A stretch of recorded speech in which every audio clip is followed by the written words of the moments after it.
Olha só que história. Imagina a cena. O primeiro homem a pisar na Lua volta para a Terra.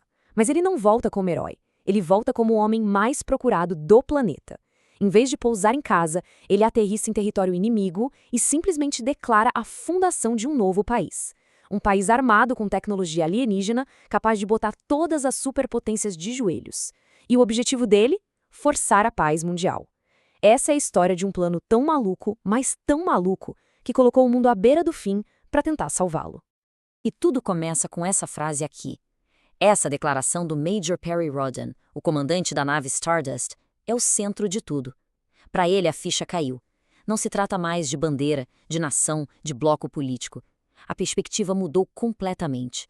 Lá da Lua, a Terra é uma coisa só, e a humanidade é um povo só, os terranos. E por essa nova identidade, ele está disposto a rasgar tudo o que jurou defender. Então, a história já começa no meio de uma confusão global. O mundo todo tinha celebrado o pouso da Stardust na Lua, né? Um baita triunfo americano. Só que a volta é um pesadelo. A nave não pousa em Nevada onde deveria, ela aparece no meio do deserto de Gobi, em plena China. E o comandante dela, de herói, passa a ser fugitivo do próprio governo. Dá para imaginar o caos em Washington, Pequim, Moscou? A nave tá lá, inteirinha, mas de propósito longe de todo mundo. Os chineses, que na época formavam a Federação Asiática, acham que a nave caiu e já se preparam para botar a mão nos segredos dela. Os americanos não conseguem contato e só pensam no pior: traição. Ninguém faz a menor ideia do porquê o Rhodan fez aquilo. A resposta para essa loucura toda não estava aqui na Terra. Estava no que o Rhodan encontrou na Lua. E não eram só rochas e poeira. Ele encontrou os restos de uma civilização galáctica e fez um acordo que ia mudar o destino da humanidade para sempre. E aqui a gente tem um contraste fascinante. De um lado, os Arcônidas, uma civilização super avançada, mas no fim da linha. Cansados, apáticos, uma galera que já viu de tudo e perdeu o rumo. E do outro lado, a humanidade. Jovem, dividida, violenta, mas cheia de vida, cheia de energia. São duas espécies em momentos totalmente opostos, se encontrando por puro acaso. E aqui tá o pulo do gato. O cientista-chefe dos Arcônidas, um cara chamado Crest, estava morrendo de leucemia, uma doença que a medicina aqui da Terra já conseguia curar. A troca foi simples: a vida do Crest por tecnologia de milênios à nossa frente. Na mesma hora, o Rhodan sacou que se ele entregasse esse poder para qualquer país da Terra, incluindo o dele, o resultado ia ser guerra. Guerra de extermínio.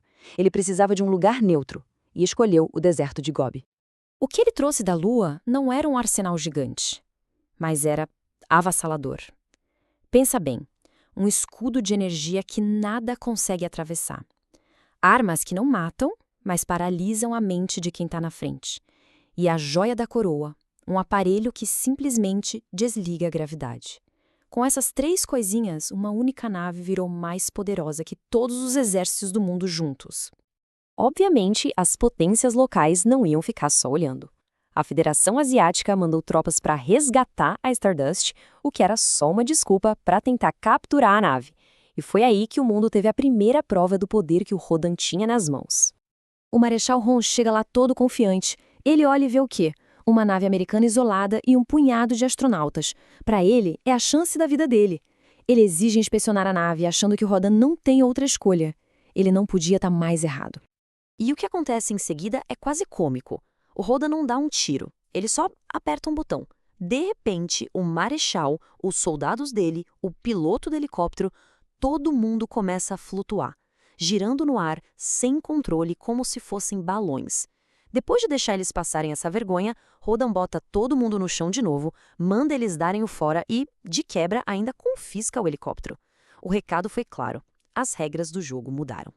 Depois dessa demonstração, digamos assim, o Rhodan finalmente liga para os seus superiores. Mas não para se render, é para ditar os termos dele. É nesse momento que ele anuncia oficialmente a criação de uma nova força global, a terceira potência. A ligação é uma bomba. O General Pounder, o antigo chefe dele, está fora de si. Ele não entende ou não quer entender o que o Rhodan está fazendo. Para ele, é simples. Rhodan é um traidor. Ponto. A ordem é clara, destrua a nave e se renda. Mas o Rhodan se recusa. Ele não é mais um major americano, ele é o líder da terceira potência. Só que nem todo mundo a bordo estava nessa mesma vibe.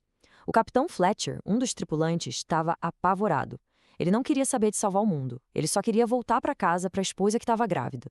E no meio da ligação com o general, ele denuncia o Rodan como amotinado. Isso mostra que o maior problema do Rodan não era só o mundo lá fora, mas a própria tripulação. Mas afinal, o que é essa terceira potência? É uma ideia radical, um estado sem território, que no começo era do tamanho de uma nave espacial, mas com poder militar para mandar no planeta inteiro. A única lei é a paz. Uma paz forçada, mantida pelo medo de um poder que ninguém consegue nem arranhar. A declaração do Rodan não acalma as coisas. Pelo contrário, joga gasolina no fogo. As superpotências não sabem em quem acreditar.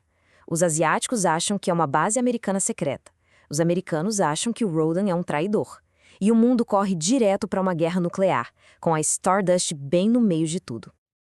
Aí a diplomacia vai para o espaço. A Federação Asiática dá um ultimato de 24 horas para Washington. Tirem sua base daí ou é guerra. O Bloco Oriental apoia, de olho na confusão. E o Ocidente tenta desesperadamente explicar que não tem controle nenhum sobre o Rodan. Ninguém arreda o pé. O relógio para o fim do mundo está correndo.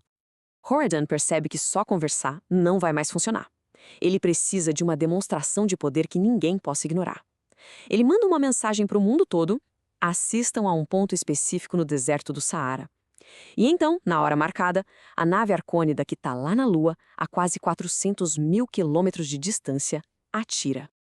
O resultado é uma cratera perfeita, com 50 quilômetros de diâmetro. A areia do deserto virou vidro derretido. Na hora, a mensagem foi enviada e com certeza foi recebida por todos os governos do planeta. Não era blefe. Aquele era o poder da terceira potência.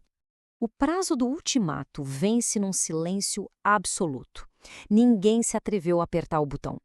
O mundo, que estava na beira do abismo, foi forçado a dar um passo para trás. Mas a crise estava longe de acabar. Ela só mudou de forma. A paz que se instala é frágil, construída na base do medo. Rodan conseguiu o que queria, mas virou o inimigo público número 1 do planeta. E enquanto ele tenta manter o mundo na linha, as nações que antes se ameaçavam agora têm um objetivo em comum: eliminar Perry Rodan e pegar a tecnologia dele. A luta pela paz estava só começando. E tudo isso deixa no ar uma pergunta fundamental. O que o Rodan está fazendo é um ato de heroísmo ou de tirania? É possível forçar a humanidade a ser pacífica? Ou será que ao tentar eliminar a ameaça de guerra, ele acabou se tornando a maior ameaça de todas? A resposta para isso define não só o futuro dele, mas o do planeta inteiro.